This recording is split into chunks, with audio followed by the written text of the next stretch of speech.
The beam cut a wide swath of light, illuminating the basement floor.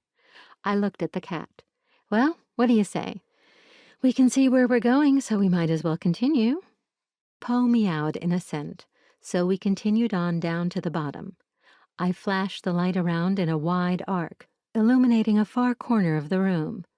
I saw a door that was most likely the service entrance, and a large chest shoved under an eave in a far corner, and about 2 feet away from that, 3 large boxes stacked one on top of the other. I looked at Poe. "I think we've hit pay dirt," I said. Poe's eyes slitted, and he made a rumbling noise deep in his throat. I made my way forward, pausing in front of the chest. It was quite large and rectangular in shape. An oblong, curved lid rested atop it. I recognized the wood as oak. The chest appeared to be well made, with the look of a piece fashioned by a master craftsman. Intricately carved rosettes decorated its lid and sides. It would be perfect in front of a bed, I thought. An excellent storage place for blankets and pillows. Had it been Sheila's? If so, I couldn't imagine why she might have gone off and left this magnificent piece. I made my way over to the boxes. I noticed that the flap on the top one was open. I pulled it back and reached inside. I pulled out 2 books that looked very familiar to me.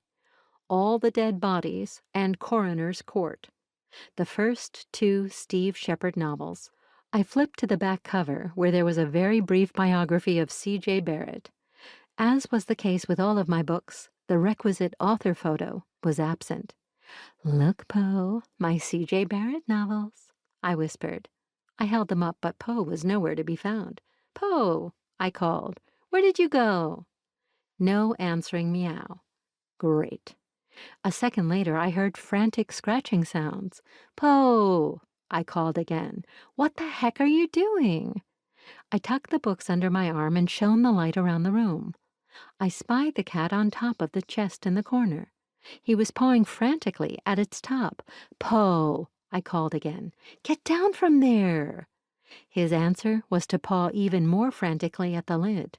I started toward him, but my foot caught in a crack in the cement floor and I pitched forward, arms flailing out in front of me.